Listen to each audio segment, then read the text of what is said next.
Hi guys, and welcome to another video, and I hope you guys are kind of feeling a little welcome back. It's been a little while since I've done like a proper city sit down video. I've been struggling with the old sit down videos at the minute because I don't know, I just haven't really had that much time to sit down and do sit down videos. I find it a lot easier to vlog at the minute. That's the stuff. I don't even watch that many vlogs at the minute. I don't know. Anyway, I'm going off on one. Let's just get back on track, shall we? Basically, today we're going to be doing, as you can tell by the title of this video, a review and my thoughts on a Keratin Blow Dry treatment that I had. I had this about 4 months ago. I had it back in January. The very start of January I had it. And I just wanted to talk to you guys through a little bit about it and my thoughts on it, whether I'm going to do it again and stuff like that. So, a Keratin Blow Dry treatment is basically a treatment where you go in, you have your hair washed, you have the keratin treatment put onto it, and it is straightened through your hair to kind of create like, I think it's the equivalent of a Brazilian blow dry. Correct me if I'm wrong. I may be completely wrong on that, so don't hold me to that. But basically they straighten it into your hair and it sounds like your hair is sizzling like fuck, and it's kind of scary. But that's what they have to do, and then they leave it to sit for a little while, and then you get washed out, and then you get kind of like a sealing sort of treatment put in your hair, and then they will generally blow dry your hair and it will come out super smooth, super sleek, and it will look amazing. The only thing that that kind of ruined the end result for me was that it strips your colour out. If you have your hair coloured, it strips colour out of your hair like nothing I've ever seen in my life. I have, or had, about 6 to 7 years of red build up on my hair, and even now it's still a little wishy-washy at the ends. It doesn't look that bad today actually on camera, but it was still a little wishy-washy. And they do say, so the salon I went to, they said that really I should leave my hair 3 days without washing it or anything like that. One, I didn't go that long because I have a few reasons. Obviously there was the colour situation. My hair looked literally like orange. Some of it even stripped it so far back that it stripped it pretty much back to my original hair colour, which you can start to see coming through at my roots here. At present, I do need to sort my roots out a little bit. But I did actually re-dye my hair, because I was like, this is just too much. It looks so wishy-washy. It looked kind of gross because it was just so wishy-washy. I mean, obviously I do want to go by their advice, but I just felt like I couldn't, and I had to kind of go against it a little bit. But if you do find yourself in a position where you can go 3 days, go 3 days, because it's probably better for your hair. And the other thing is that it makes your hair smell gross. The treatment itself, or the treatment that they did on my hair, smelled horrible. It smelled kind of like, if I remember right, kind of like burnt plastic. It smelled like burnt plastic basically. So not the nicest smell to have lingering in your hair, and obviously because it's in your hair you can smell it on you, it's around you. Liam didn't like the smell either, and he was like, your hair smells pretty gross. It did take about 2 weeks to get that actual smell out of my hair. It took so long to get it out, but the initial result, my hair was very sleek, very nice. I did notice though that I still had kind of this residual sort of little bit of frizz going on. The reason being is that I realised, speaking to the stylist, and I don't think this was them like throwing me like just a bone, I think they're right in saying this because I have noticed it a lot like here and stuff, primarily. Like, look at all this hair here. This is what we call new hair growth.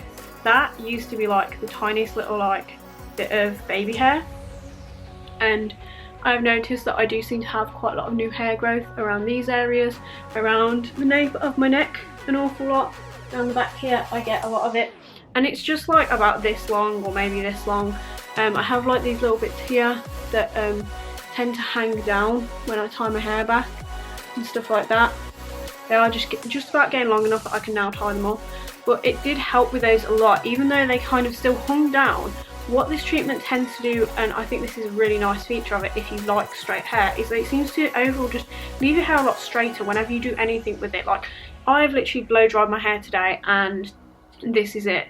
The only kinks I have are the ones up here, because I didn't dry very well this close to my scalp, but that's my own sort of fault really. But I do think that overall it means you put less heat on your hair for the most part, because you don't have to straighten as much. Literally straightening is like super quick, whereas before it was an ordeal, and I used to like doing it, but I hated the process. So it has made my hair a lot better to deal with. It also makes your hair a lot easier to comb through. My hair was so knotty and horrible, and I literally struggled so hard to comb it through. Do you want to be in the video? Do you want to be in the video? Come here, no! This is an Eddie Pug, and he just wanted to be in the video for the sake of being in the video.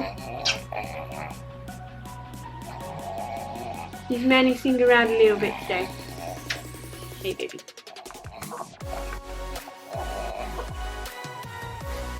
No kisses for mommy. I'll pull you down now, pudding boy. So yeah? Yeah? I'll put you down. You'll be a good boy, I want to put you down.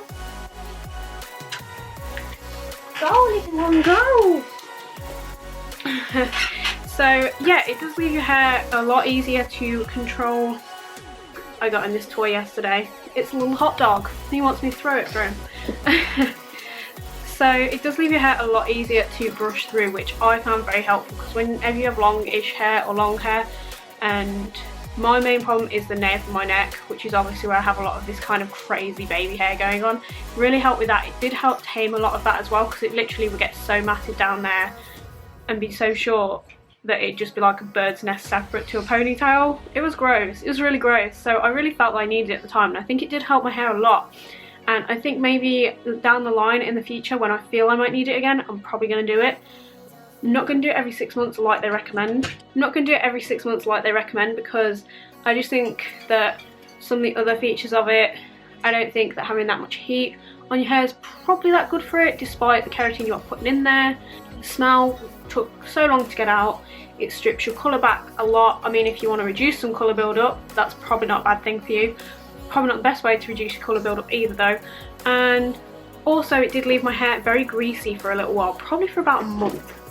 My hair was just getting greasy. I'd be washing it every 2 days at least. I try to go sometimes, if I'm not doing too much in the day, I will try and go 3 to 4 days if possible, where possible. It depends what shampoo and conditioner I use. I think it just depends on the weather and what's going on, whether I've styled my hair. My hair lasts longer if I style it, weirdly enough. Then, like, after having that, it was greasy for a good while, because they do literally go top to bottom of your head. It's not like when you apply oil at home and you just do it through the length and ends.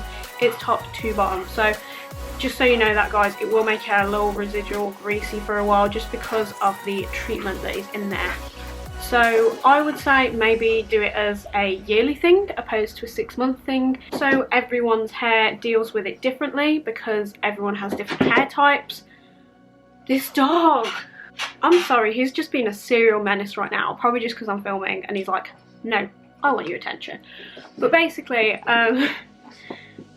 so distracting.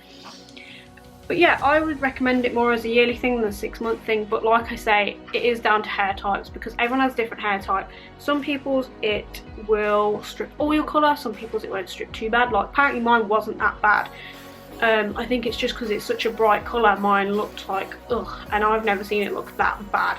It used to be like that wishy-washy when I first started dyeing it, because it used to fade quite a lot, but now it doesn't really fade.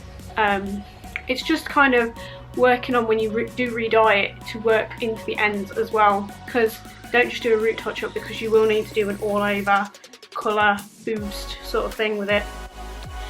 Overall, I think it was a good experience. I paid £65 for mine, which you may think is a reasonable amount or quite expensive. I don't know where people sit with that. I think it was probably worth it, just because my hair at the time was just so out of hand and so crazy that it was just like, I could not tolerate it anymore. And I knew cutting it short or anything like that was not going to help me either. It was just a case of it just needed calming the fuck down.